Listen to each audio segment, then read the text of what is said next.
Welcome to Fireside Chats with Mats. So I've been watching a really great Jordan Maxwell video. Um, it's called The Watchers Space Line Space Elohim Space Dash Space Jordan Maxwell Presents on XV1. That's XVONE, all capitals, channel on YouTube. Oh boy. Um, And the thing is, I came to a nice little. I probably wouldn't have argued with this, but I came to a nice little realization of make as few assumptions as possible. Because literally, Jordan Maxwell is showing like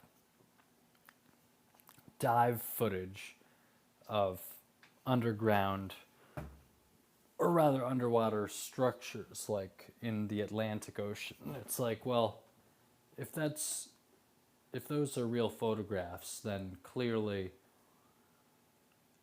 that suggests that there was some kind of thing that that was probably, you might assume at one point it was above ground and then it went underwater, and it was in the Atlantic Ocean near the Bahamas or something, and he was saying it might be related to Atlantis. And it's just like, who knows, if clearly something fell underwater. So people say, the idea is that Atlantis sunk underwater, so maybe this sunk underwater, and maybe it was what they were talking about. I don't know. But the thing is, after you look into so much truther and conspiracy stuff, eventually you might get to a point of not nihilism, but almost like, and not necessarily solipsism, but almost like a radical rejection of everything you hear and of almost everything you see, even. And I think that might be going a little too far. Maybe it's not. Maybe that's just continuing down the path. But like Matt McKinley, he'll often present things as like, oh, it's just the game board. This world is the game board. It's all unreal. It's all just an endless mystery. And the more you look into it, that's what somehow it wants you to do. And the more answers it'll give you, but it's just, there's no end to the questions about anything. And he makes a good point, and I'm not sure that he's wrong, but looking at something like that, it really does seem like, to make the fewest assumptions possible and to see those like underwater structures, it would seem the most likely that these cultural stories we have about a sunken city, in maybe in that general area or something, would match with the evidence there, and so the fewest assumptions possible would seem to produce an answer that it's probable that that was some kind of sunken thing that was above water at some point, and perhaps on some level it's probable that the stories were true. You go to a Matt McKinley thing though, and he says like, well, it's people who research mud floods and Tartaria and all this stuff. It's just a waste of time, and it's like, well, I don't know. That stuff's kind of cool. It's or rather, well, I never really got into like mud flood or Tartaria. I looked a little into that stuff. That's kind of cool.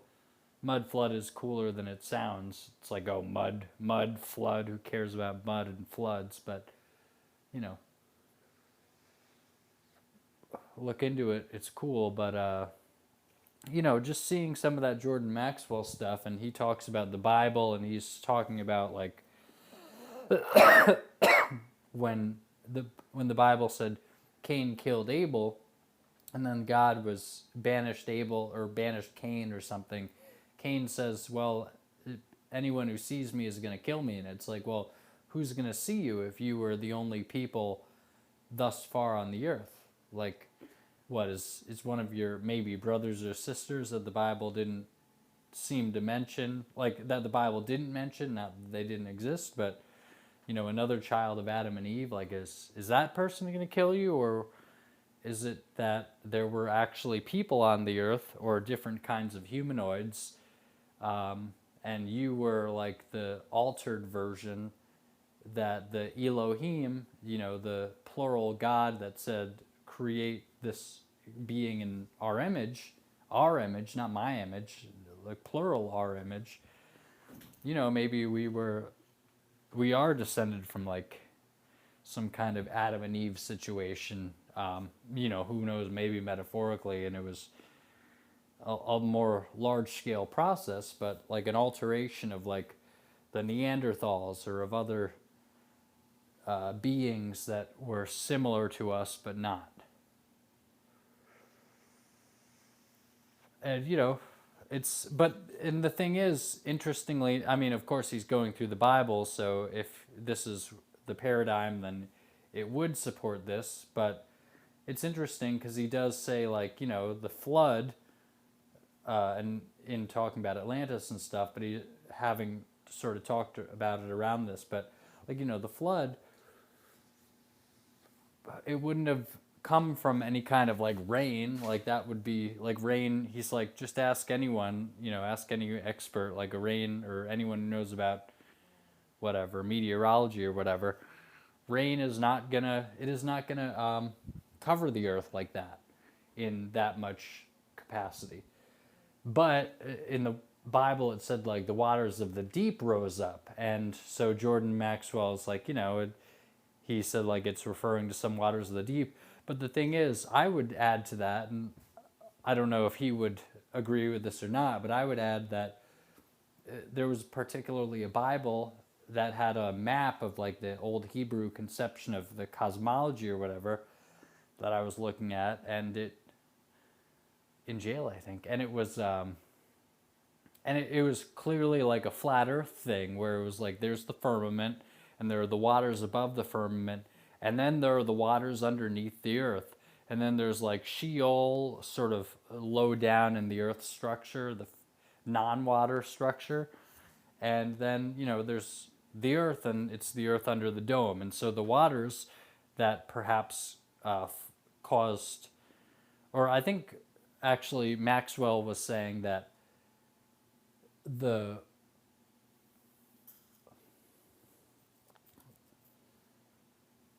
that there was some kind of like sinking down into this chasm from where the waters of the deep arose.